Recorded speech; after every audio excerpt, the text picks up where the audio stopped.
coro celestial, adorando o Cordeiro de Deus.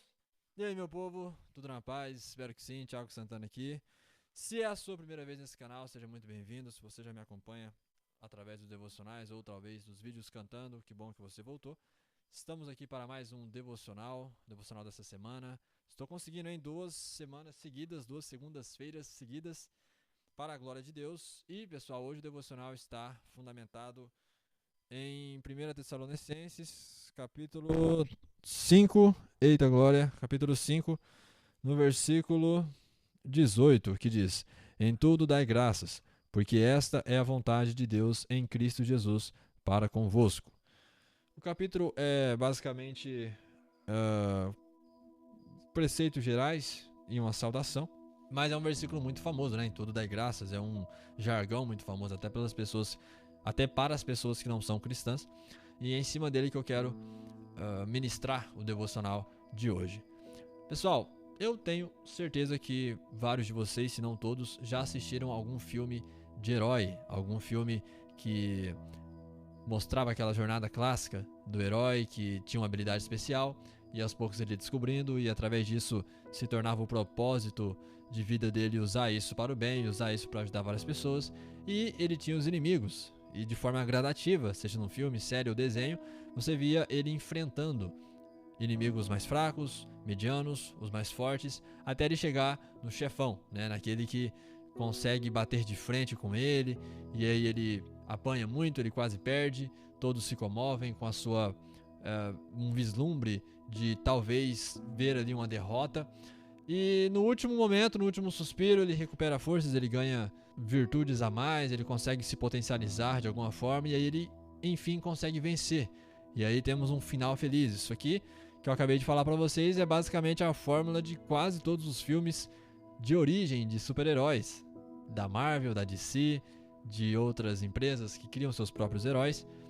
Mas o que isso tem a ver, ou o que isso vai servir para o devocional de hoje? Em tudo, dai graças. Quando eu falo, ou quando eu cito ou recito esse versículo, o que você pensa? Você pensa em coisas boas? Você pensa em coisas ruins? Você pensa em coisas ruins que são temporárias, mas que você vai ter uma vitória? Eu acredito que você pensa exatamente nesse último exemplo. Você pensa que sempre, para todas as fases ruins e para tudo que não deu certo na sua vida, um dia vai ter uma reviravolta e você vai conseguir a vitória, e você vai perceber que valeu a pena ser grato a Deus mesmo naquele momento difícil. Mas não é nesse sentido que eu quero ministrar esse devocional para vocês. E por que não? Porque eu não sei se é a teologia da prosperidade, se é a coachilização do evangelho, que por um lado tenta nos colocar para cima, e de certa forma, em um certo sentido isso é bom, já que a igreja, em essência, ela tem as suas lutas, ela tem os seus espinhos a enfrentar, mas ela é feliz, porque Cristo já venceu. Mas por outro, ela simplesmente esquece que um dos maiores sacrifícios do evangelho, ele é contínuo, ele não é pontual. E qual que é a diferença? O sacrifício pontual é de uma situação que vai acontecer na sua vida, e aí você vai ter que ser forte naquele momento para conseguir vencer, e depois tudo volta ao normal. E o que é o sacrifício contínuo, Thiago? É quando você tem que relutar sobre o mesmo assunto durante anos ou a vida inteira. E é esse tipo de luta que eu vejo uma certa ignorância da parte dos cristãos, ou da parte daqueles que estão à frente dos púlpitos, e nisso eu digo pregadores e pastores, já que eles não preparam o crente para o não definitivo de Deus.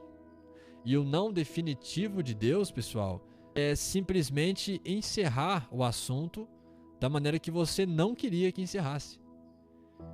E é sobre isso, em tudo dai graças, é nesse sentido, é em cima desse contexto, é em cima dessa perspectiva que eu quero que você reflita. Você consegue dar graças a Deus quando Deus diz não definitivamente para o que você quer? Você consegue dar graças a Deus quando Deus nega anos de oração sobre um pedido? Você consegue continuar fiel quando não há uma vitória pública? Você consegue continuar fiel quando não há uma vitória que você sempre esperou em algum aspecto da sua vida? Porque no final das contas, nós colocamos a vontade de Deus torcendo para que tudo que nós desejamos seja concedido. Mas isso é amar por conveniência. Quando você ama aquele que sempre te diz sim, você basicamente faz com que isso se torne um poço de desejos. Isso se torne sempre um refúgio para a permissão, para a concessão dos seus desejos.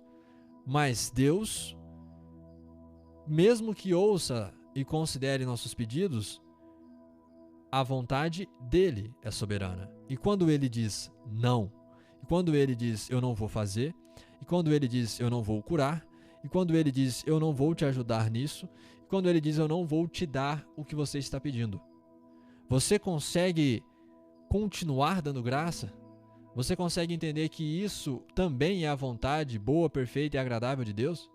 Você consegue entender que você consegue aceitar que o plano de Deus, quando envolve o não, ainda assim é melhor que qualquer outra realidade que você tente imaginar?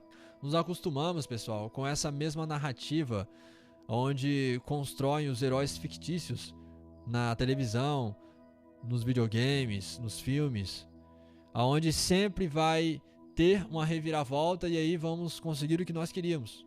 É só uma fase ruim, é só o processo temporário de algo que Deus vai te dar. É só o processo temporário de algo que Deus vai te dar, mesmo que você não precise, só porque você deseja. E não é assim. Não é assim.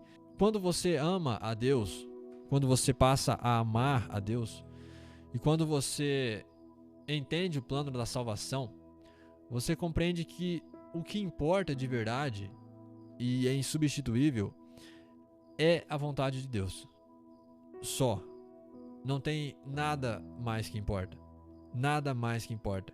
E isso filtra muita coisa. Isso tira o peso de muitas coisas. Eu não estou falando para você desistir de tudo que aparentemente não dá certo de primeira. Eu estou dizendo que o que importa de fato é a vontade dele em soberania a você. E nesse sentido não cabe a você entender o que Deus está fazendo. Não cabe a você racionalizar qual é o plano, qual é a trajetória, para onde ele está te levando. Cabe a você obedecer e dar graças, porque ele continua sendo Deus. E todos os seus atributos permanecem mesmo quando você acredita que ainda não é que não é a melhor maneira. Porque na sinceridade mesmo nós cogitamos isso. Cogitamos em alguns momentos achar que Deus não está fazendo algo certo. Cogitamos em alguns momentos achar que Deus não está acertando nas suas decisões. Isso por quê? Porque nós temos um monstro dentro de nós chamado ego. Acreditamos que nós sabemos todos os caminhos, sabemos o que é melhor para nós. Mas não. A renúncia, uma das várias renúncias que um cristão tem que ter, é da própria vontade e do próprio orgulho. Quando Deus falar não para você, seja em qualquer aspecto da sua vida, obedeça e entenda que Ele continua sendo Deus e a sua vontade é soberana. E no final das contas, pessoal, não existe derrota quando se trata de continuar seguindo a vontade de Deus. Não existe derrota quando não há uma vitória pública para os seus amigos contemplarem. Não existe derrota, porque se Deus falou não, a sua vitória está em obedecer esse não. Mesmo que contrarie todas as pessoas ao seu redor, mesmo que contrarie todas as opiniões que vão formar sobre a sua atitude, se você estiver seguindo o caminho de Deus, se você estiver obedecendo os mandamentos, se você estiver cumprindo os princípios de Deus, não há validação necessária do mundo. Apenas aprenda a entender que Deus está também no não, que Deus está também na aparente derrota que o mundo imputa a você.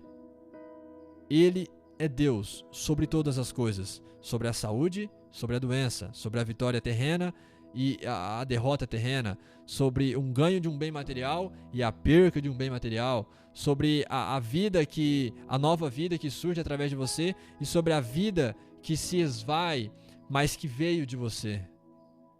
Tudo, em tudo, dai graças, porque todas as coisas cooperam para o bem daqueles ou daquele que ama a Deus, que ama ao Senhor, que ama a Jesus. E amando a Jesus, nós amamos os seus planos.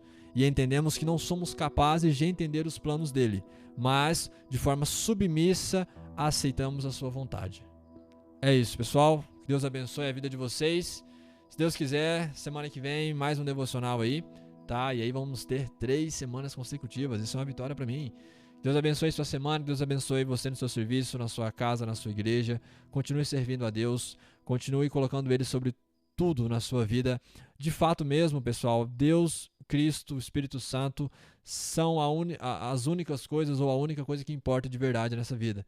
Tá? Através dele, você vai realizar sonhos e você vai ser guardado de fracassos e derrotas aparentes para o mundo, mas que são vitórias para aquele que ama os planos de Deus. Deus abençoe sua semana, Deus abençoe seu dia mais uma vez e até o próximo vídeo.